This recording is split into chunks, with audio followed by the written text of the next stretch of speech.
మాట్లాడుతున్నారు. లైవ్ లో చూద్దాం. కప్పుకొని రేకులు ఇల్లున్న ఏం చిన్నంటే వాళ్ళు మాటలు చెప్పే ప్రభుత్వం మధు, మనం చేతలలో ఉండే ప్రభుత్వం, పేద పక్షాలలో ఉండే ప్రభుత్వం కాంగ్రెస్ ప్రభుత్వం.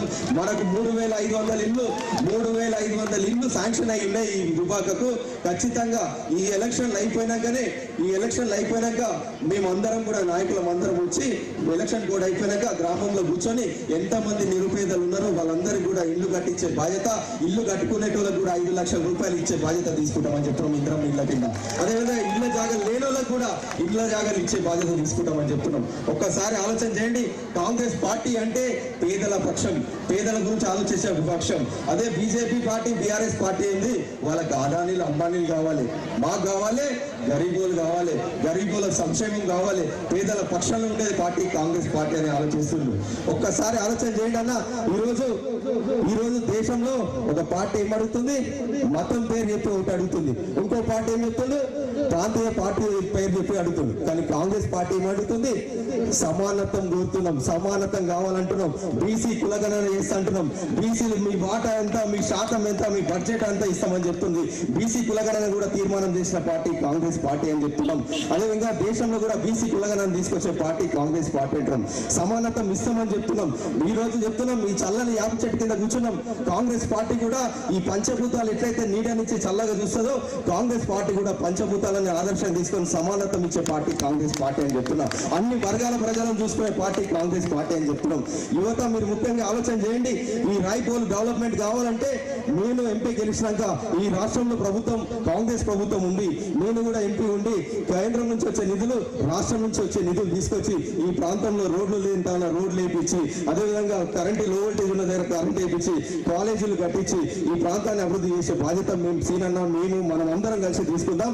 ముఖ్యంగా యువతకు చెప్తున్నా, గవర్నమెంట్ నుంచి వచ్చే ఉద్యోగాలు మీ నోటిఫికేషన్లు వస్తాయి. తర్వాత నేను కూడా ఎంపీ గెలిచిన తర్వాత ఈ ప్రాంతంలో ప్రతి ఒక్క యువతతో మాట్లాడి ప్రతి 6 నెలలకు ఒకసారి ఇక్కడ ఉన్న నాయకులను అందరినీ కలుపుకొని 6 నెలలకు ఒకసారి జాబ్ మేళ పెట్టించి మీకు ఉద్యోగాలు ఇప్పించే బాధ్యత తీసుకుంటా అని చెప్పి తెలియజేస్తున్నా.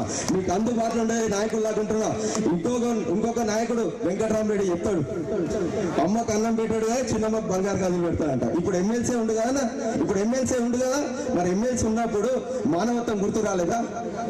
ఎంపీ గెలిచినాక 100 కోట్లు పెట్టి పేద విద్యార్థులను చదివిస్తాడు. మరి ఇప్పుడు ఎమ్మెల్సీ ఉన్నావు, దీన్నే మల్లన్న సాగర్ భూములు పోయినాయి, రంగనాయక సాగర్ భూములు పోయినాయి, అదేవిధంగా కొండపోచమ్మ సాగర్ భూములు పోయినాయి. ఆ భూములు పోయిన కన్నీళ్ళ బాధ చూసినావు కదా. మరి ఎమ్మెల్సీ జీతం వచ్చినప్పుడు వాళ్ళకి రైతులకు సాయం చేసినావా?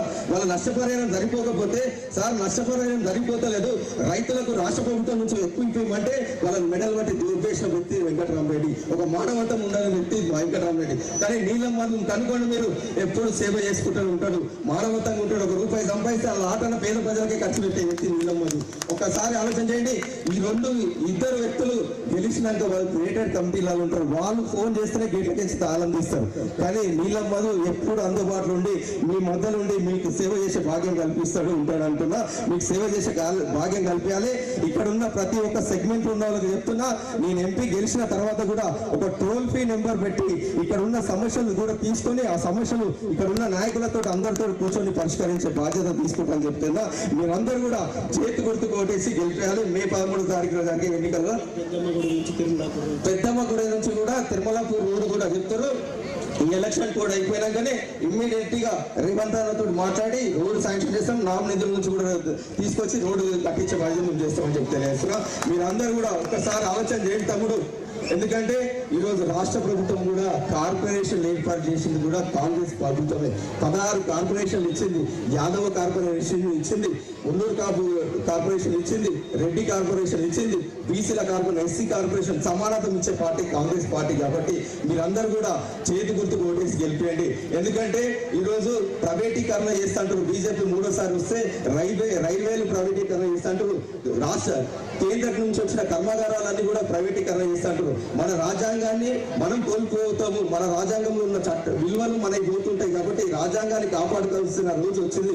ఎస్సీ, ఎస్టీ, బీసీ, మైనార్టీలు అందరూ కూడా సంపన్న వర్గాలు కూడా మన రాజ్యాంగాన్ని మనం కాపాడుకోవాలి. మన రిజర్వేషన్ మనం కాపాడుకోవాలంటే ఇండియా కూటమి రావాలి, కాంగ్రెస్ పార్టీ రావాలి, సమానత్వం రావాలి. కాబట్టి మీరందరూ కూడా ఒక్కసారి యువత ఆలోచన చేయండి. గతంలో కూడా మీరు ఒకసారి సెర్చ్ చేయండి. మన నాయనమ్మను, మన తాతను వాళ్ళందరిని అడగండి. మనకు భూములు ఇచ్చిన పార్టీ ఎవరు? ఇందిరాగాంధీ అంటారు. అసైన్మెంట్ భూములు ఇచ్చింది ఇందిరాగాంధీ అంటారు. ఇల్లు ఇచ్చింది ఇందిరాగాంధీ గారు అంటారు. ఒక్కసారి పేదల పక్షంలో నిలబడే పార్టీ కాంగ్రెస్ పార్టీ. కాబట్టి మీరు ఒక్కసారి అందరికి గ్రామంలో తిరుగుతూ డోర్ టు డోర్ తిరిగి ప్రజలందరికీ ఎట్టి సంక్షేమ పథకాలు ఈ రోజు రాష్ట్రంలో ప్రభుత్వం కాంగ్రెస్ ఉంది. మళ్ళీ ఎంపీ కూడా మనం అయితే ఉంటే 2 నిధులు తీసుకొచ్చి మన ప్రాంతం అభివృద్ధి జరుగుతుందని చెప్పి ఓటేపించే బాధ్యత మీ అందరికీ కాంగ్రెస్ పార్టీ కార్యకర్తలు అందరికీ దాన్ని చెప్పి తెలియజేస్తున్నాం. చేతి గుర్తుకే